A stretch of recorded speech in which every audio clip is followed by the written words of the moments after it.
to flex, to show how much money you can afford to unnecessarily waste in order to draw attention, admiration, or envy of those you perceive lesser than you. If you've been around rich people long enough, you realize some of them still need validation, but they've got to disguise it. Otherwise, they seem oblivious to just how good their life is. So get ready, because this is a good one. Here are 15 ridiculous ways rich people flex. Welcome to Alux, the place where future billionaires come to get inspired. First up, complaining how expensive things are in their rich reality. Recently, we were talking with an executive in the Valley whose child is in their second year of kindergarten, getting ready to start school next year. Now, they casually complained about the $40,000 fee they pay per year to send this kid to kindergarten. $40,000 per year. And they're gonna do it every year until it's time for high school. 2 years of kindergarten plus 8 years of primary school and middle school, that's $400,000 just in school fees. Another complaint you'll hear among the rich that's a subtle flex is the 3.25% property tax. In New York, this is called the mansion tax. You pay 3.25% of property tax per year if your home is worth between 10 to 15 million. Above 15 million, you pay 3.5%, and it caps at 3.9% once it goes over 25 million. Just listen to how crazy this is. Right now, there's a penthouse for sale in Manhattan for $250 million. The property taxes alone are almost $10 million per year. Rich people flex when their taxes and fees are more than most people will earn in a lifetime, and it gets crazier from here. They brag about how much money they lost or spent. The thing about telling others how much money you lost ticks off 2 boxes. 1, it's supposed to make them more sympathetic to you because loss is difficult for everybody, but it really doesn't work that way because nobody feels bad when people richer than them lose money. 2, it brags about how much money you had in the first place that you could afford to lose that much. We're actually guilty of this ourselves. Last year, our personal portfolio dipped by over $1 million, and we made a video documenting the lessons we've learned from that, but more importantly, how it felt, especially since we're someone who came from poverty. It's by far the most underrated video we've posted on our channel. You'll hear this backhanded flex across the wealth spectrum. From the richest people in the world losing over $50 billion in a single year, Elon's $200 billion drop being the largest financial loss in human history, to venture capitalists like James Altucher blowing through $30 million in 45 days. Or Hollywood elites like Aerosmith's Steven Tyler spending over $6 million on blow alone. Donating money so things get named after them. Streets, roads, museums, hospital wings, airport lounges, and even desserts on restaurant menus. Rich people are vain, so charities use this to extract more money out of them. In their pursuit for immortality or to feel like their legacy will outlive them, they'll seek opportunities to have their name carved into stone. And look, truth be told, it would be kind of fire to have a famous bar or hotel named after you, right? They complain on how long they have to wait for their expensive orders. You might not know this, but a second-hand Ferrari or Lamborghini is actually more expensive than a brand new one. Why? Because it takes 18 months for you to finally get delivery when you buy a new one, so people who want to skip that wait time resort to resellers. It's the same with luxury watches or luxury bags. The moment that Birkin or Patek leaves the showroom, you made at least 10 grand in paper profit. If you order the latest Rolls-Royce Spectra now, you should expect delivery in 2025. And don't even get us started on the Tesla Roadster. Art. Historically, rich people have separated themselves from everyone else through different behaviors and appetites. They invented specific ways and utensils to eat food just so they can show that they're in the know. And it's the same with art. The weirder the art, the better. They get it, you don't. Then money came in. Turns out, the weird art you see on their walls is not only a pretty good store of value that they get to flex with, but it's actually a great investment vehicle, crushing gold, real estate, and even the S&P 500. To ultra-rich people, it doesn't matter that they don't understand what the artist was trying to say as long as the returns are great, so the super rich allocate 5% of their portfolios to art. But art has been virtually inaccessible to those without connections and generational wealth Until now. Our sponsors at Masterworks are eliminating the legwork to give you unprecedented access to it. Masterworks just hit their 16th straight profitable exit to date. A Cecily Brown piece going for a 77% net annualized return. Over 800,000 people have joined the platform so far, including many Alux subscribers. If you missed out on these gains, don't fret, my friend. Masterworks just launched their largest offering yet. A $36 million Jean-Michel Basquiat original. Some offerings have sold out within hours, so go to masterworks.art/Alux or hit that link in the description to skip the waitlist and start investing today. Rare animal breeds. Scarcity is status. I have something ridiculous that you don't have, so I'm better than you. From MJ's monkey bubbles, Tyson's tigers, to Peterbald or Savannah cats, French blue bulldogs, or how we've meddled with the breeding and changed the British bull terrier to a caricature of what the breed used to be. And the list goes on. A notable mention here are aquariums and birds in cages. We feel like both of them really had a moment when we were growing up, but now almost nobody keeps birds in cages anymore.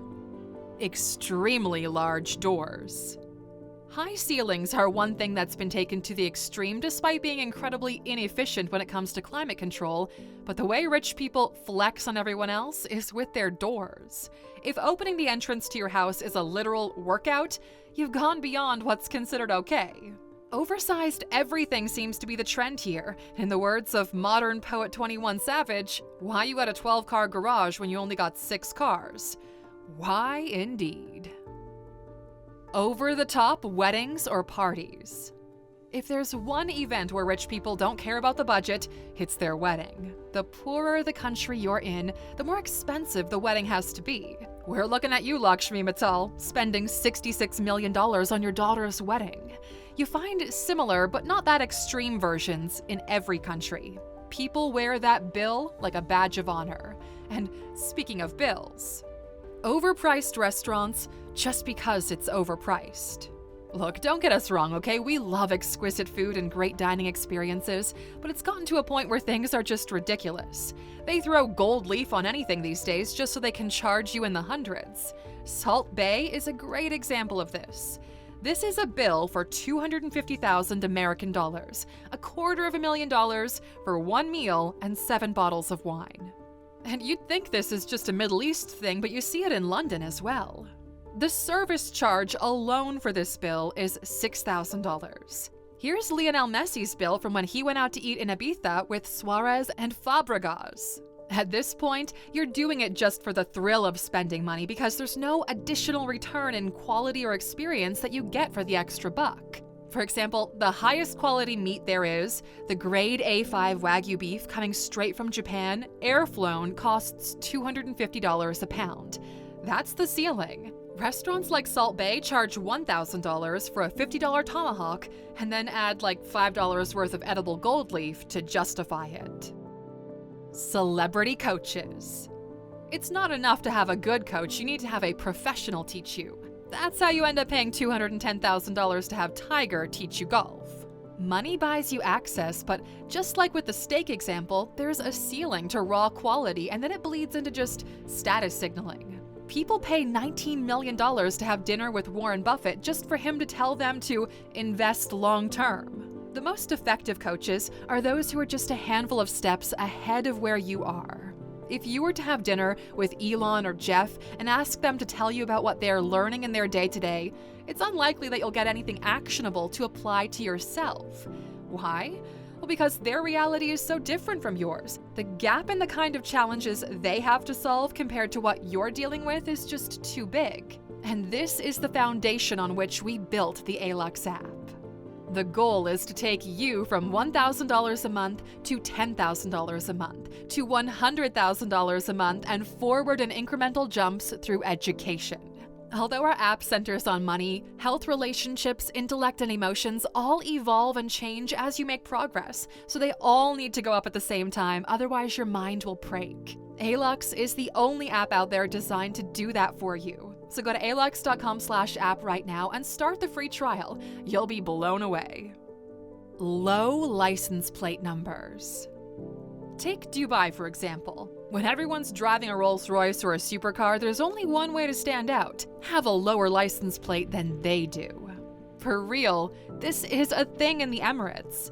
The Sheikh of Dubai has the #1 license plate on his G-Wagon. The closer you are to his number, the higher the status. So to show you how insane this craze is, a couple of months ago, someone paid $15 million for a number 7, which makes the $9 million someone else paid for number 5 look like a steal. Superyachts. Here's how it goes among rich people. You have money, I have money. You have a supercar, I have a supercar. You have a vacation home, I have a vacation home. You have a jet, I have a jet.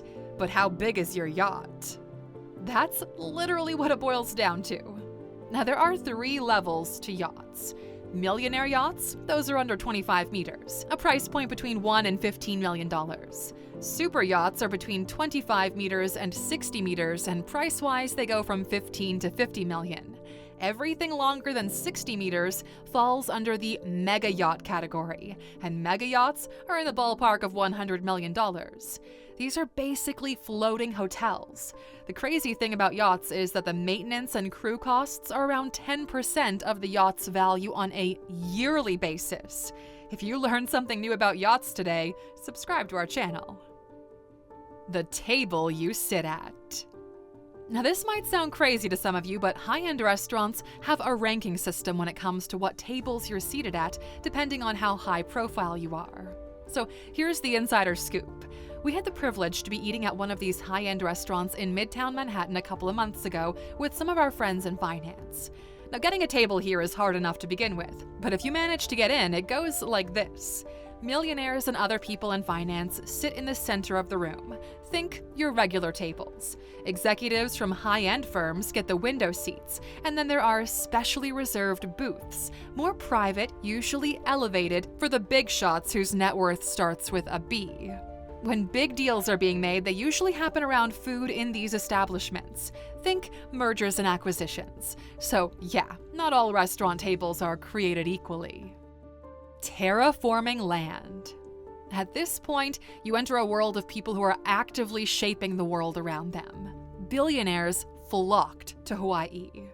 Larry Ellison bought 98% of the Lanai Island for $300 million. Mark Zuckerberg is trying to do the same thing with Kauai. Among other ridiculous stories that we've heard are people paying $250,000 to uproot an old tree and move it by a lake for his daughter's wedding, only to pay another $50,000 to move it back to its original spot after the wedding.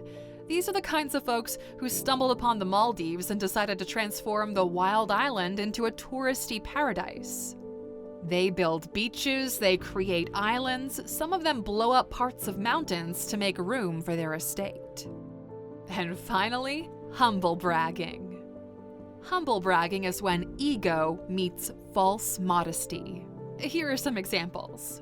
Aw, F's in the chat for Kylie being teased by her family for being a billionaire, or Floyd giving his son the spotlight he deserves. And you know, haven't we all been in Ariana's shoes when none of our 3 Blackberries were working on a flight? So relatable. Or whatever these are.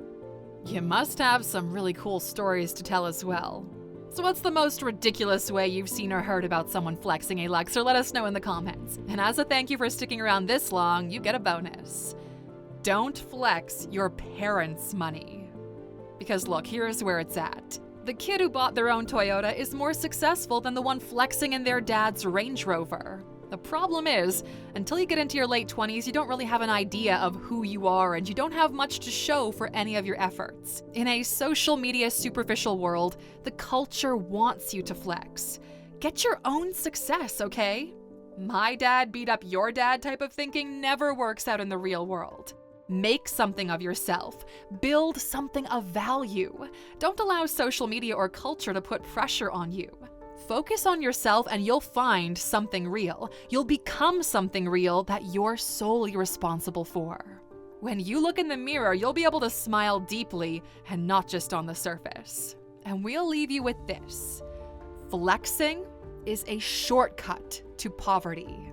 If this idea has resonated with you, and if you're one of the few who wants to actually be rich, not just look rich to those peeking in, write the word flex in the comments. Let's see how many real ones we've got today.